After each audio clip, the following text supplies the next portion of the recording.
Welcome to Frame Drop Plus. Today's video will be a little different. In this two-part series we will go through every unlockable costume in Marvel's Spider-Man and talk about each individual origin from the films and comic books. If you haven't finished the game, this video contains spoilers, but we will show the costumes in the order in which they can be unlocked. So if you want, you can watch the video up to the point of your current progress. Okay, let's start. The first suit with which you start the game is the classic Spider-Man suit.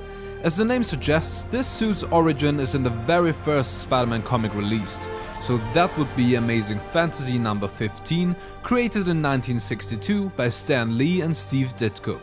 This is the standard and most often used suit in Spider-Man history. A slight alteration of the classic suit is the battle damage suit. So that's basically still the 1962 costume, but with some rips, tears and dirt applied. The third and main costume in the game is the advanced suit.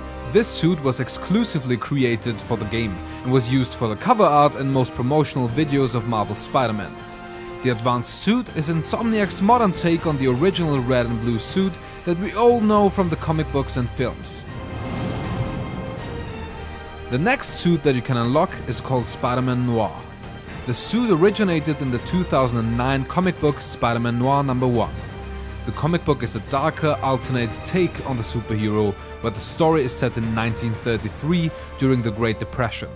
One of the main differences to the traditional Spider-Man is that Spider-Man Noir is a skilled marksman and often uses guns against his enemies. The Noir costume is also more a collection of clothes worn at the time than a typical Spider-Man suit. Next up, the Scarlet Spider suit. In the comic books, this costume is worn by Peter Parker's clone, Ben Reilly. After accepting his destiny to be a superhero, Reilly created this suit by stealing a blue hoodie and a red bodysuit from a market.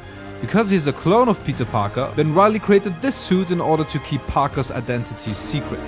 The Scarlet Spider suit first appeared in Web of Spider-Man number 118 in 1994. The next unlockable costume in the game is called Spider Armor Mark II. It was originally created by Dan Slott and Marcus Martin and first appeared in The Amazing Spider-Man number 656 in the year 2011. After temporarily losing his spider sense, Peter created this bulletproof suit in order to defeat a villain called Massacre. The next one is the Secret War suit. This suit appeared in the 2004 5-issue comic book series Secret War by Brian Michael Bendis and Gabriele Del Otto. This suit was given to Peter for a mission with Nick Fury in Latveria. This costume is actually only briefly shown in the flashbacks, so the game is possibly the best way to get a close look at it. Let's get to the Stark suit.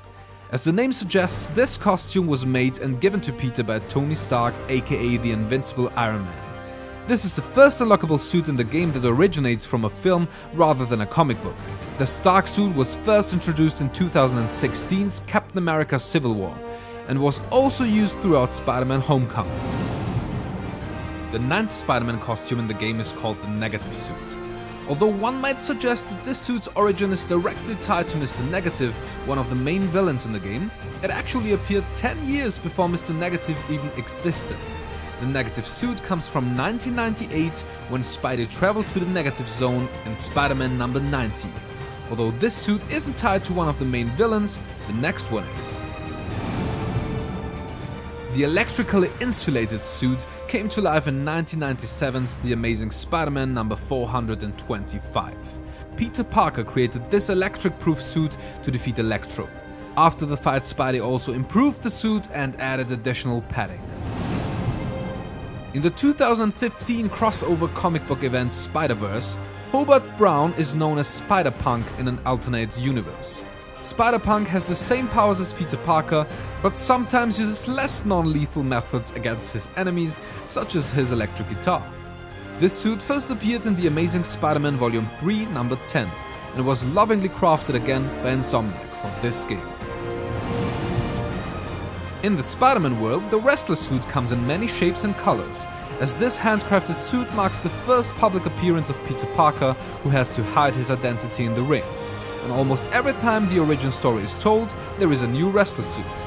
This particular costume though was inspired by the series The Ultimate Spider-Man and first appeared in issue number 3 in the year 2000.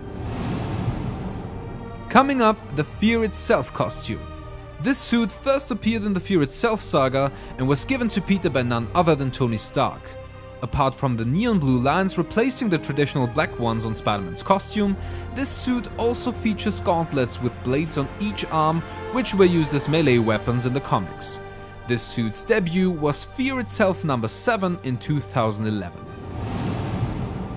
The final suit for the first part of our 2-part video series is the Stealth Big Time suit. The Big Time costume appeared in The Amazing Spider-Man number 650 as part of the Big Time story arc. It was created after a battle with the Hobgoblin, with technology that Peter developed from his job at Horizon Labs and during his work with Tony Stark. The lights on this costume usually glow in red color. The green color that is used in the game, however, is actually the stealth mode, which gives Spider-Man the ability to be invisible to both visual and auditory means. This was the first part of our Spider-Man PS4 suit origin coverage. Stay tuned for part 2, it's coming soon. Please leave a like and subscribe, and turn on that notification bell if you don't want to miss anything. See you next time!